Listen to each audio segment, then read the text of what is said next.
യെശയ്യാ പ്രവാചകന്റെ പുസ്തകം 40-ാം അധ്യായം 12 മുതൽ 31 വരെയുള്ള വാക്യങ്ങൾ. തൻ്റെ ഉള്ളംകൈ കൊണ്ട് വെള്ളം അളക്കുകയും ചാണുകൊണ്ട് ആകാശത്തിൻ്റെ പരിമാണമെടുക്കുകയും ഭൂമിയുടെ പൊടി നാഴിയിൽ കൊള്ളിക്കുകയും പർവ്വതങ്ങൾ വെള്ളിക്കോൽ കൊണ്ടും കുന്നുകൾ തുലാസിലും തൂക്കുകയും ചെയ്യുന്നവനാർ?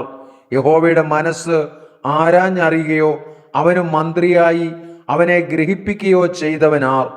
അവനെ ഉപദേശിച്ച് ന്യായത്തിൻ്റെ പാതയെ പഠിപ്പിക്കുകയും അവനെ പരിജ്ഞാനം പഠിപ്പിച്ച് വിവേകത്തിൻ്റെ മാർഗം കാണിക്കുകയും ചെയ്തു കൊടുക്കേണ്ടതിന് അവൻ ആരോടാകുന്നു ആലോചന കഴിച്ചത്?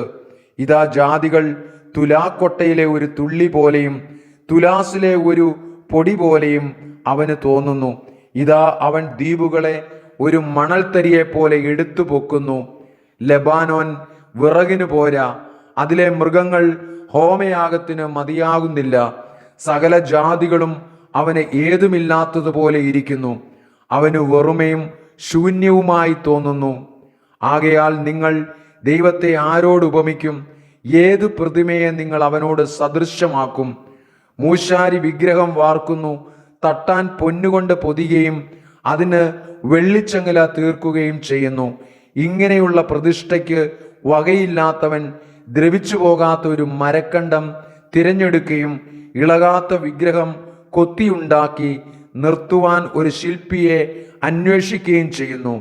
നിങ്ങൾക്ക് അറിഞ്ഞുകൂടെയോ? നിങ്ങൾ കേട്ടിട്ടില്ലയോ? ആദ്യം മുതൽ നിങ്ങളോട് അറിയിച്ചിട്ടില്ലയോ? ഭൂമിയുടെ അടിസ്ഥാനങ്ങളാൽ നിങ്ങൾ ഗ്രഹിച്ചിട്ടില്ലയോ? അവൻ ഭൂമണ്ഡലത്തിന്മീതെ അധിവസിക്കുന്നു, അതിലെ നിവാസികൾ വെട്ടുക്കിളികളെ പോലെ ഇരിക്കുന്നു. അവൻ ആകാശത്തെ ഒരു തിരശ്ശീല പോലെ നിവർക്കുകയും പാർപ്പാനുള്ള ഒരു കൂടാരത്തെ പോലെ വിരിക്കുകയും പ്രഭുക്കന്മാരെ ഇല്ലാതെയാക്കുകയും ഭൂമിയിലെ ന്യായാധിപന്മാരെ ശൂന്യമാക്കുകയും ചെയ്യുന്നു. അവരെ നട്ട ഉടനെ, അവരെ വിതച്ച ഉടനെ, അവർ നിലത്ത് വേരൂന്നി തുടങ്ങിയ ഉടനെ അവൻ അവരുടെ മേൽ ഊതി അവർ വാടിപ്പോകുകയും ചുഴലിക്കാറ്റുകൊണ്ട് താളടി പോലെ പാറിപ്പോകുകയും ചെയ്യുന്നു. ആകയാൽ നിങ്ങൾ എന്നെ ആരോട് സദൃശമാക്കും? ഞാൻ ആരോട് തുല്യനാകുമെന്ന് പരിശുദ്ധനായവൻ അരുളിച്ചെയ്യുന്നു. നിങ്ങൾ കണ്ണു മേലോട്ട് ഉയർത്തി നോക്കുവിൻ. ഇവയെ സൃഷ്ടിച്ചതാർ? അവൻ അവയുടെ സൈന്യത്തെ സംഖ്യാക്രമത്തിൽ പുറപ്പെടുവിക്കുകയും അവയെയെല്ലാം പേർ ചൊല്ലി വിളിക്കുകയും ചെയ്യുന്നു. അവന്റെ വീര്യമാഹാത്മ്യ നിമിത്തവും അവന്റെ ശക്തിയുടെ ആധിക്യ നിമിത്തവും അവയിൽ ഒന്നും കുറഞ്ഞു കാണുകയില്ല. എന്നാൽ എൻ്റെ വഴി യഹോവയ്ക്ക് മറഞ്ഞിരിക്കുന്നു, എൻ്റെ ന്യായം എൻ്റെ ദൈവം കാണാതെ കടന്നുപോയിരിക്കുന്നു എന്ന് യാക്കോബേ നീ പറയുകയും ഇസ്രായേലേ നീ സംസാരിക്കുകയും ചെയ്യുന്നതെന്ത്?